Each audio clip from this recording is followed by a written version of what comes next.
बीमारी से जुड़े कारण और निवारण खुद डॉक्टर बताएंगे आपको। न्यूज आउटलुक की खास पेशकश हेल्थ आउटलुक में। लगातार जानलेवा हो रही ठंड में सबसे अधिक दिक्कत हार्ट, बीपी और मधुमेह के मरीजों को ही हो रही है। सामने आ रहे मृत्यु के आंकड़ों में भी सबसे ज्यादा व्यक्ति पहले से हार्ट या फिर मधुमेह के मरीज रह चुके थे। ऐसे में शहरवासियों को इन समस्याओं से संबंधित कई ऐसे सवाल हैं जिनके जवाब उनके पास नहीं है।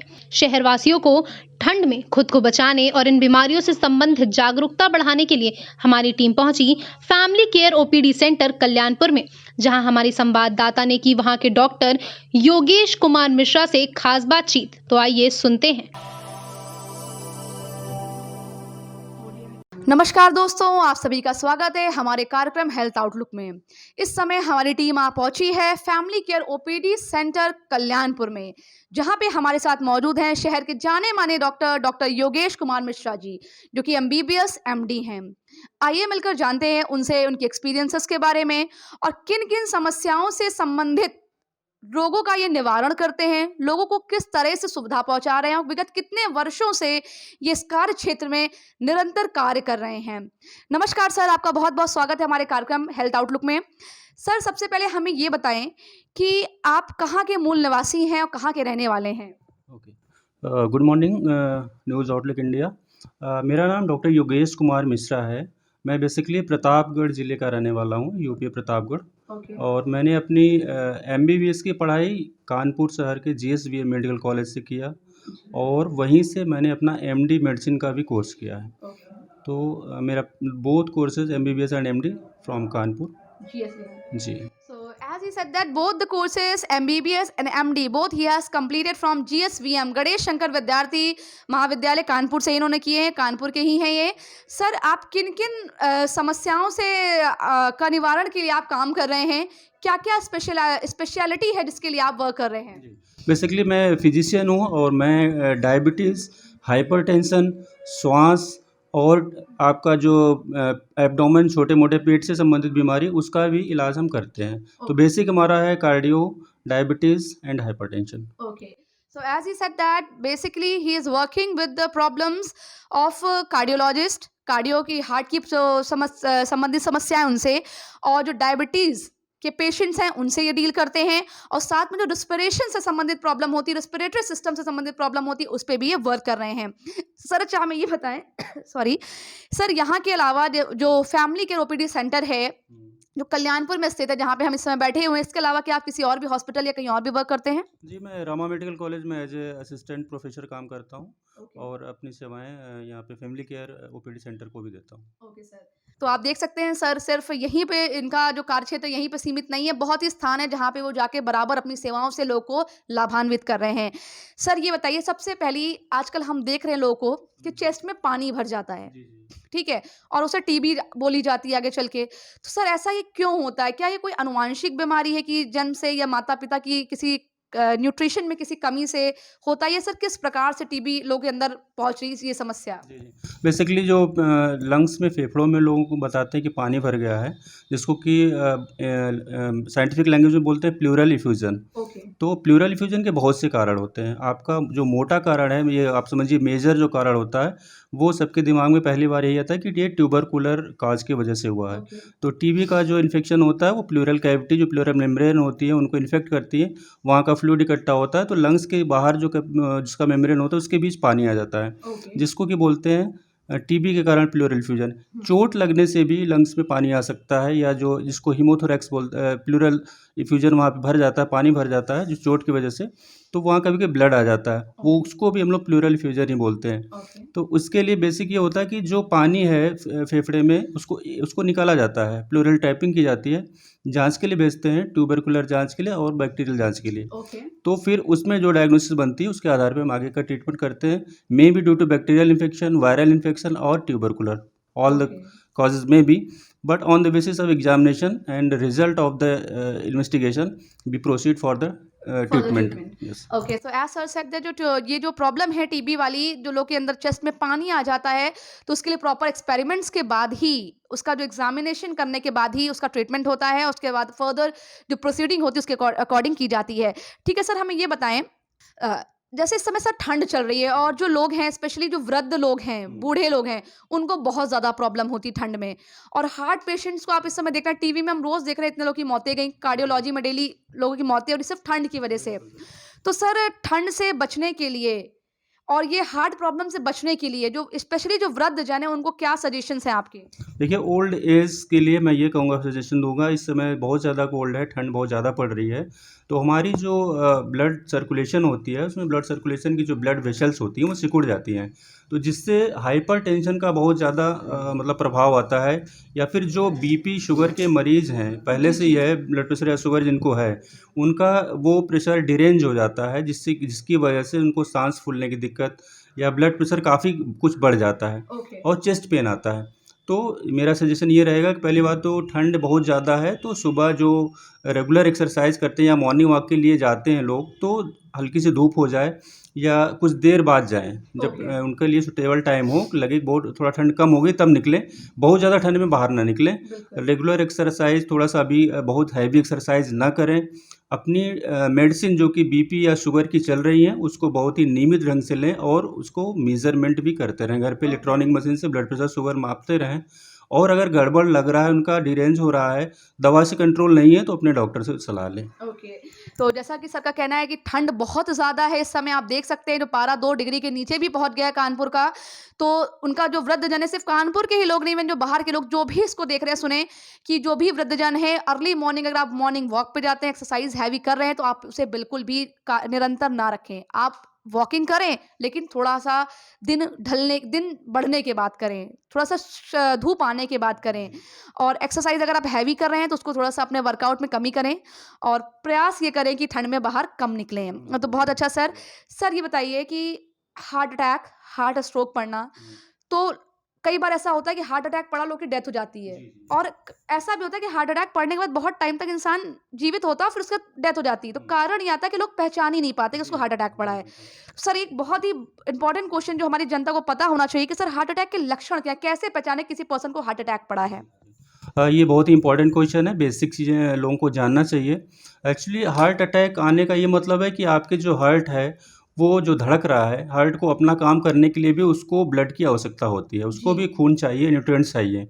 तो हार्ट की खुद की जब ब्लड की सप्लाई कम हो जाती है, हार्ट को अपना खुद का भोजन नहीं मिलता है, तो वो एक तरह से कम काम करने लगता है, वो एक डाई होने लगता है या स्टॉप की तरफ जाने लगता है, जिसको जी। कि हम लोग लैंग्वेज बोलते हैं, मेडिकल लैंग्वेज में हार्ट अटैक। ओके।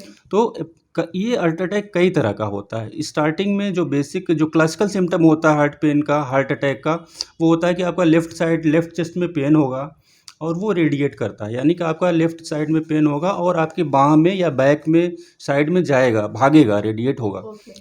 हार्ट की तरफ से उठेगा, लेफ्ट साइड में हार्ट होता है, सबको पता है। यहाँ से पेन आएगा, आपको बाँह में जाएगा, या हार्ट से पेन होगा, पीछे की तरफ जाएगा, या हार्ट से पेन होगा, आपके पेट में दर्द होगा। लेकिन कभी-कभी ये और सीवियर आपको पर्स्पिरेशन होगा, मतलब कि स्वेटिंग आएगी और उलझन होगी, अनईज़ीनेस रहेगा। बट ये कभी-कभी नहीं भी मिलता है, तो उसको बोलते हैं कि साइलेंट हार्ट अटैक।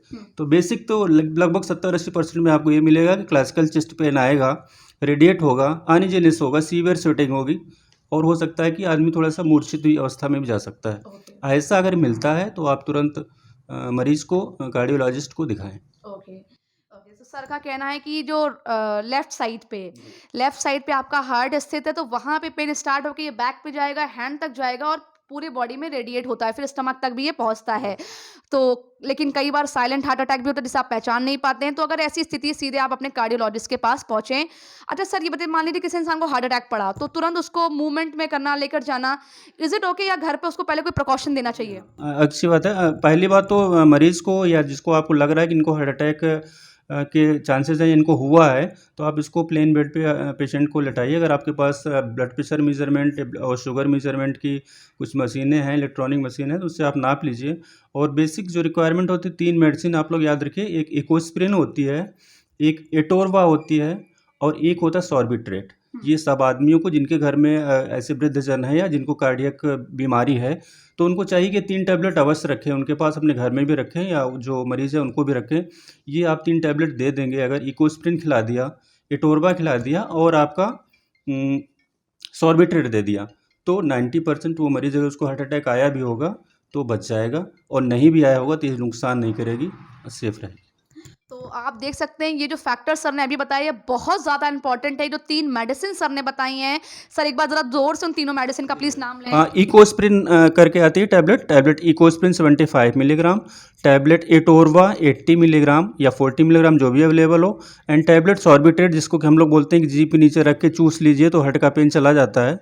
ये 3 मेडिसिन जो हार्ट अटैक होते हैं, हार्ट अटैक को रोक देते हैं। अगर कहीं क्लॉटिंग हार्ट में हुई भी है तो उसको तुरंत वहाँ से हटा देते हैं और ब्लड फ्लो अच्छा हो जाता है, सर्कुलेशन अच्छा हो जाता है, चेस्ट पेन चला जाता है, कार्डियक अटैक रुक जाता है। ओके, तो ये 3 मेडिसिन जिसके घर में भी वृद्धजन हैं या आपको लगता है उनको हार्ट से रिलेटेड कोई प्रॉब्लम है, ये 3 मेडिसिन अपने घर में ज़रूर रखें और समस्या आने पे इसको तुरंत दें। क्योंकि ये जो मेडिसिन सर का कहना है ऐसी हैं, अगर मान लीजिए अटैक नहीं भी पड़ा तो ये आपको नुकसान नहीं करेंगी। ये बहुत ही इंपॉर्टेंट बात जो सर ने बताई है, हर इंसान को चीज़ पता होनी चाहिए। अच्छा सर ये बताइए हमें कि छोटे बच्चों में हमने देखा है कि उनको पैदा होने के बाद लोग कहते हैं पसलियाँ चल रही हैं। उनको ब्रीदिंग में प्रॉब्लम है, पसलियाँ चल रही, हिचकियाँ आने लगती हैं। सर इसके संबंध में प्लीज़ हमें जानकारी दें। जो ये पसलियाँ चलती हैं, पसलियाँ चलने का मेन जो डायग्नोसिस होती है या जो बीमारी होती है उसको हम लोग अपने मेडिकल लैंग्वेज में निमोनिया बोलते हैं। ओके। ज़्यादातर ये बच्चों में चूँकि जो है हार्ट इसकी डायफ्राम की जो मसल होती हैं, ज़्यादातर जो बच्चे यंग 2 साल के होते हैं उनमें बहुत अच्छी डेवलप नहीं होती है, तो उनका रेस्पिरेशन एक्सटर्नल मसल्स यूज होने लगती हैं, external muscle of respiration use होने लगती है, जिसकी वजह से एक्सपायरन और इंस्पायरेशन में उनका चेस्ट की जो वॉल है वो आपको मूवमेंट दिखने लगता है। ओके। तो ये जो अगर पसलियाँ चल रही हैं तो 90% 99% संभावना है कि उस बच्चे के फेफड़ों में दिक्कत है, कहीं न कहीं से वो बच्चा लंग्स में इन्फेक्शन पाया है। It may be pneumonia, pneumothorax, any चीज़ कुछ भी हो सकता है, लेकिन ये लंग्स की प्रॉब्लम है बच्चे को, ओके। वो दिखाना चाहिए। 90% ही निमोनिया का लक्षण है। ओके, तो सर का कहना है जो पसलियाँ चलती हैं लोग उसे बहुत नॉर्मली ले लेते हैं कई बार, तो वो कहीं न कहीं लंग्स में कुछ प्रॉब्लम होने के लक्षण होते हैं, सिम्पटम्स हैं और ये निमोनिया भी हो सकता है, तो आप इसे तुरंत ट्रीटमेंट के लिए डॉक्टर को दिखाएँ। सर जब पसलियाँ चलती हैं तो घर में क्या हम कोई उन्हें घरेलू ट्रीटमेंट बच्चों को दे सकते हैं? नहीं, कोई घरेलू ट्रीटमेंट इसमें कारगर नहीं होता है, क्योंकि बहुत जब बॉडी बच्चे का लंग्स अपना काम करना बंद कर देता है, जो उसकी एक्स्ट्रा एसेसरी मसल्स हैं वो यूज में आने लगती हैं, तब पसलियाँ चलती हैं। जहाँ तक बॉडी लड़ती है बीमारी से वहाँ तक पसलियाँ नहीं चलेंगी। ओके। जब उसके पावर से बाहर हो जाती है तब हमारी एसेसरी मसल, जो एक्स्ट्रा मसल जिसको हम बोलते हैं कि अब जो है जो कुछ जान बची है वो मसल अपना लगा रही है सांस लेने के लिए, वो चल रही हैं, तो आपको तुरंत उनको एडमिट करवाना है बच्चे को। ओके, तो आप इस चीज़ को घर वाले कई बार होता है छोटे बच्चों के साथ एक्सपेरिमेंट्स होने लगते हैं, तेल लगाने लगते हैं कुछ लोग, पानी पिलाना, गर्म पानी देना, तो ऐसा कुछ भी ना करें। अगर आपको लग रहा है पसलियाँ चल रही तो इसका मतलब है जो उनकी बॉडी में जो लड़ने की क्षमता है, शरीर की जो उनकी क्षमता है वो कहीं न कहीं कम हो रही, तभी जो एक्स्ट्रा मसल्स हैं वो यूज़ में आ रही हैं, तो तुरंत बच्चे को एडमिट कराने की भी संभावना आ सकती है। तो ये एक बहुत ही सीरियस फैक्टर है, इसे आप ध्यान दें। सर अच्छा हम बड़ों में देखते हैं स्नोफीलिया बहुत होता है, कॉमन बीमारी आजकल बन गई स्नोफीलिया, सांस की प्रॉब्लम। तो उसके लिए सर पहली बात तो ये बताएं स्नोफीलिया सर के रीज़न क्या है स्नोफीलिया का? एक्चुअली इस्नोफिलिया जिनको हम बोलते हैं, इस्नोफिल्स हमारे ब्लड सेल्स में कई टाइप के सेल्स होती हैं। रेड ब्लड सेल होती है, वाइट ब्लड सेल होती है, प्लेटलेट्स होती हैं। यस। उसी में WBC जो होती है, जो वाइट ब्लड सेल होती है, उसमें भी बहुत 5 प्रकार की सेल्स होती हैं, न्यूट्रोफिल्स, इस्नोफिल्स, लिम्फोसाइट्स, बेसोफिल्स। तो उसमें जो इस्नोफिल होता है ये नॉर्मल 6 to 8 सेल्स पाई जाती हैं। अगर आपका जो नंबर ऑफ सेल्स है, ब्लड आपने इन्वेस्टिगेशन करवाया, अपना CBC भेजा, उसमें इस्नोफिल्स काउंट 8 से ज़्यादा आ रहे हैं, तो हम लोग एक टर्म दे देते हैं इस्नोफिलिया, मीन्स इस्नोफिल सेल का बढ़ना। ये इस्नोफिल जो होती है हमारी रेस्पिरेटरी सिस्टम और जो इन्फेक्शन होते हैं उससे लड़ने के कारण थोड़ी सी बढ़ती हैं। तो इस्नोफिल अगर बढ़ रहा है तो नंबर 1 चांसेस बनते हैं कि आपको क्रोनिक राइनाइटिस, ब्रोंकाइटिस या अस्थमा, COPD, कोई सांस की बीमारी है। ठीक है, इसमें एलर्जिक राइनाइटिस मोस्ट कॉमन होती है, जिनको बोलते हैं कि हमको बहुत एलर्जी होती है जब मौसम चेंज होता है, सर्द से गर्म होता है या गर्म से सर्द होता है, तो हमको बहुत छींकें आती हैं और सांस लेने में दिक्कत होती है। तो ये इस्नोफिलिया का मेन कारण ये होता है, और ज़्यादातर लंग्स की बीमारी में इस्नोफिल्स बढ़ती हैं। ओके, तो सर का कहना है जिनको ऑलरेडी इस लंग्स की जो बीमारी है उसकी वजह से स्नोफीलिया बढ़ती है। सर अच्छा ये बताएं कि स्नोफीलिया वाले जो मरीज़ हैं उनको हमने बहुत बार ऑब्जर्व किया कि वो पंप लेना स्टार्ट कर दे, स्टार्टेड टेकिंग पंप, और कई लोगों का कहना है कि पंप लेने एक बार अगर स्टार्ट कर दो तो ये हैबिट पड़ जाती है। तो सर इसके लिए क्या सोल्यूशंस हैं स्नोफीलिया के मरीज़ के लिए, क्या पंप लेना सही है? नहीं, पंप लेने की ज़रूरत इस्नोफिल पेशेंट को नहीं होती है। जिनको कि डायग्नोस हो जाए क्रॉनिक ऑब्स्ट्रक्टिव पल्मोनरी डिजीज़ है, या फिर ब्रोंकाइटिस, क्रॉनिक ब्रोंकाइटिस है, तो उनको पंप लेने की ज़रूरत है जिसमें सीवियर ऑब्स्ट्रक्शन है in the pathway of the respiratory system. Okay वो पंप लेके उस पैथवे को थोड़ा बढ़ा देते हैं। स्नोफिल्स पंप आपके पैथवे को नहीं रोकती हैं। अच्छा they increase suddenly due to the any infection in the body. Okay तो उसको हम कुछ एंटीबायोटिक्स लेके कम कर सकते हैं स्नोफिल्स को। और प्रॉपर जैसे कि कुछ लोगों का रेस्पिरेटरी या नेज़ल एक्सटर्नल जो अब हमारा रेस्पिरेटरी सिस्टम है, नेज़ल पैथवे में इनके प्रॉब्लम होती है, ऑब्स्ट्रक्शन होता है, ओके उसको दूर करके स्नोफिल्स को कम कर सकते हैं। ये उसको उनको पंप या पफ लेने की ज़रूरत नहीं है। ओके तो सर का कहना है कि एग्जैक्टली अगर आप स्नोफिलिया के ही पेशेंट है तो आपको पंप लेने की आवश्यकता नहीं, उसे अदर वे से भी सही किया जा सकता है प्रॉपर ट्रीटमेंट के थ्रू और बाय द वे एंटीबायोटिक के माध्यम से। ठीक है सर, अब हमें ये बताएं, आज के समय में एक बहुत बड़ा फैक्टर है डायबिटीज़। तो 90% मुझे तो ऐसा लगता है 90% लोग इससे सफ़र कर रहे होते हैं और जिसको डायबिटीज़ उसके लिए कोई अदर ऑपरेशन करवाना या कोई अदर डायग्नोसिस करवाना बहुत टिपिकल हो जाता है because if the diabetes is not in normal condition तो other thing can not be cured. So सबसे पहले हमें ये सब बताएं डायबिटीज़ क्यों होता है, क्या ये कोई अनुवांशिक बीमारी है या क्या रीजन है डायबिटीज़ होने के? डायबिटीज़ बहुत ज़्यादा कॉमन हो गया है इंडिया में। फर्स्ट नंबर पे चाइना चल रहा है, सेकंड नंबर पे इंडिया ही है पूरे ऑल वर्ल्ड में। तो diabetes actually we all know that there are basically two types, type 1 diabetes and type 2 diabetes. Okay type 2 diabetes is more common, जो हम लोगों को यहाँ दिखता है। ये बेसिक ओल्ड एज में होता है और ड्यू टू एक ग्लैंड होती है हम लोग की बॉडी में, पैनक्रियास, जो कि इंसुलिन निकालती है। तो वो इंसुलिन का सिक्रीशन कम हो जाता है हमारी बॉडी में, जिसके कारण से ब्लड शुगर हमारा जो है बैलेंस नहीं रहता शरीर का। Pancreas alpha cells, beta cells, delta sales होती हैं, वो निकालती रहती है इंसुलिन। तो उससे हमारा ब्लड शुगर मेंटेन रहता है। किसी भी कारणवश अगर बीटा सेल्स से, पैनक्रियास से इंसुलिन निकलना कम हो गया तो ब्लड शुगर बढ़ता रहता है। इसी को हम लोग डायबिटीज़ बोलते हैं। It is a metabolic syndrome. बहुत सारे इसमें सिस्टम गड़बड़ हो जाते हैं डायबिटीज़ में ना। दूसरा होता है टाइप 1 डायबिटीज़, जो कि यंग एज का डायबिटीज़ बोलते हैं हम लोग। बेसिकली अब आप सुनी होंगी कि जो बच्चा पैदा हो रहा है उसको भी डायबिटीज़ हो जा रहा है। हाँ तो वो टाइप 1 डायबिटीज़ है बेसिकली। और वो मोस्ट कॉमन होता है मतलब 17-18 ईयर के पहले वाले बच्चों को। ओके उसमें टोटली जो पैनक्रियास का फंक्शन है वो गड़बड़ हो जाता है पूरी Okay. तरह से। ओके तो वो इंसुलिन डिपेंडेंट ही होते हैं टाइप 1 वाले, उनको इंसुलिन स्टार्ट से दिया जाता है। जबकि टाइप 2 वालों को आप शुरुआत में टैबलेट पे भी कर सकते हैं। वर्क कर सकते हैं। ओके तो सर का कहना है जो डायबिटीज़ है, अच्छा सर क्या ये अनुवांशिक बीमारी हो सकती है? जी हाँ, टाइप 2 डायबिटीज़ आनुवंशिक होती है। बहुत से ऐसे स्टडीज़ की गई हैं जो कि क्रोमोसोमल डिफेक्ट से इनके जो पैनक्रियाज हैं उनके डिस्ट्रॉय होने लगते हैं। ऑटो इम्यून भी डिजीजेज कुछ होती हैं जो कि इनके बीटा सेल को डिस्ट्रॉय कर देती हैं। तो ये आनुवंशिक भी होता है। ओके तो सर का कहना है कि डायबिटीज़ टाइप 1 टाइप 2 दो तरह की होती है। टाइप 1 जो होती है वो अंडर 18 वाले यंग एज के लोग के लिए होती है और उनको स्टार्टिंग से इंसुलिन लेनी पड़ जाती है। लेकिन टाइप 2 जो डायबिटीज़ है उसको हम एंटीबायोटिक के थ्रू कंट्रोल कर सकते हैं, प्रॉपर मेडिसिन के थ्रू के हाँ इंसुलिन के थ्रू भी कंट्रोल कर सकते हैं। सर ये बताइए जैसे डायबिटीज़ का पेशेंट जो है कोई है तो उसको स्पेशली किन चीज़ों को अवॉइड करना है, अपने डेली का जो फूडिंग हैबिट है या डेली रूटीन में क्या अवॉइड करना है? डायबिटीज़ देखो, डायग्नोज करने के लिए हम लोग पहले क्या करते हैं कि बहुत सारे क्राइटेरिया हैं, but most important criteria which is followed by ADA and guidelines of जो शुगर की है, उसमें अगर HbA1c एक लेवल होता है ब्लड का, जी उसको हम लोग करवाते हैं। अगर आपका HbA1c लेवल 6.4 से ज़्यादा है ओके तो और जो है आपका फास्टिंग जो है 120 से ऊपर है और पीपी आपका 160 के ऊपर है, मतलब पोस्ट प्रांडियल खाने के बाद, तो हम लोग मान लेते हैं कि patient has became diabetic, okay वो डायबिटिक डायग्नोज्ड हो गया। इफ़ द आपका HbA1c लेवल जैसे 6.5 से 7 के बीच में है, हाँ जी। क्राइटेरिया स्टेज वाइज कर दिया कि इसको आपको माइल्ड मानिए। ये पेशेंट आपको रूटीन थोड़ा हैबिट चेंज करके, डाइट का जो है परिवर्तन करके, एक्सरसाइज करके ये अपने शुगर लेवल को कम कर सकते हैं, मेंटेन कर सकते हैं। और हो सकता है उनको दवा की ज़रूरत ना पड़े, मेडिसिन की ज़रूरत ना पड़े डायबिटीज़। इसके ऊपर वालों को हम लोग स्टार्ट करते हैं, कई क्लास की मेडिसिन है तो उसमें हम लोग मेडिसिन थोड़ा थोड़ा स्टार्ट करते हैं, बैलेंस करके देखते हैं किस पे वो कंट्रोल है उनका ब्लड शुगर। फास्टिंग और पीपी करवाते रहते हैं जी और देखते हैं किस पे वो कंट्रोल चल रहे हैं। और उनका HbA1c लेवल हमारा मेन टारगेट होता है कि कम ले आना, ओके 6.4 या 6.5 तक ले आके मेडिसिन बंद भी हो जाती है। Okay sir.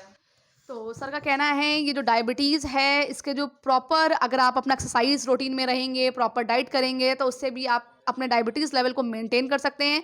अदरवाइज़ डायग्नोसिस के through it mean before fooding and after food having food आपको जो टेस्ट के थ्रू डायबिटीज़ को चेक करके and according to the way you are going to be controlled उस हिसाब से सर मेडिसिन उसको कंटिन्यू करी जाती है।